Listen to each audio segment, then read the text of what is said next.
ஒடிசாவிலே சட்டமன்ற தேர்தல் நடந்தபோது என்ன சொன்னார்?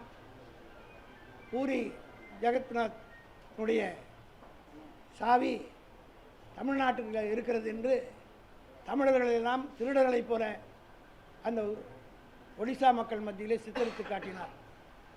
அதை மிஞ்சுகிற வகையில் அமித்ஷா சொன்னார், இங்கே வி.கே. பாண்டியன் என்கிற ஒரு தமிழன் தான் இங்கே ஆட்சி புரிகிறார்.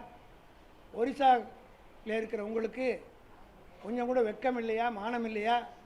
ஒரு தமிழ்நாட்டுக்காரன் தான் இந்த மாநிலத்தை ஆள வேண்டுமா என்று கேட்டவர் அமித்ஷா என்பதை இந்த நாடு மறந்து விடாது.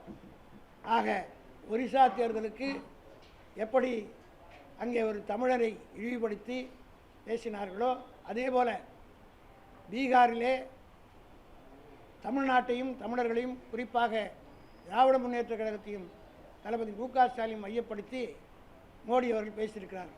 நான் உங்கள் சார்பாக மோடிக்கு நான் சவால் விட்டு கேட்கிறேன், இந்த தமிழ்நாட்டில் எங்கேயாவது பீகார் மாநிலத்தை சார்ந்தவர்கள் தாக்கப்பட்டதற்குரிய ஆதாரம் இருந்தால் அவர் வழக்கு போடட்டும் அல்லது எந்த விதமான நடவடிக்கை எடுக்கட்டும்.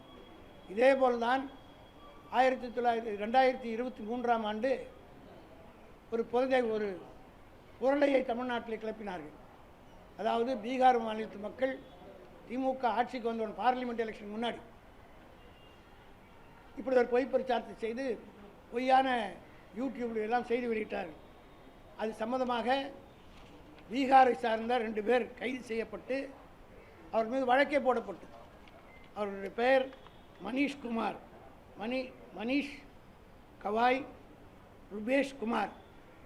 இவங்க 2 பேர் பீகாரை சார்ந்தவர்களே இந்த யூடியூப்பில் போட்டாங்க. அதை காவல்துறை நடவடிக்கை எடுத்தது.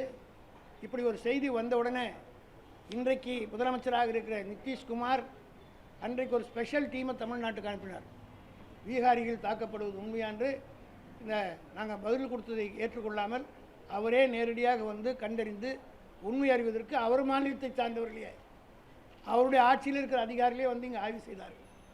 ஆய்வு செய்து அவர் தந்த அறிக்கை என்ன என்பதை மோடி படித்து பார்க்க வேண்டும்.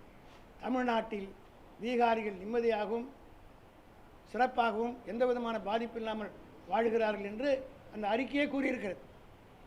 ஆனால் இதை கூட ஒரு பிரதமராக இருக்கிறவர் புரிந்து கொள்ளாமல் வந்து பொய் சொல்கிறார் என்றால் இவர் இந்த நாட்டினுடைய பிரதமராக இருக்கிறார், இந்த நாட்டில் நாம் ஒரு குடிமகனாக இருக்கிறோம் என்று ஒவ்வொருவரும் தலைகுனியக்கூடிய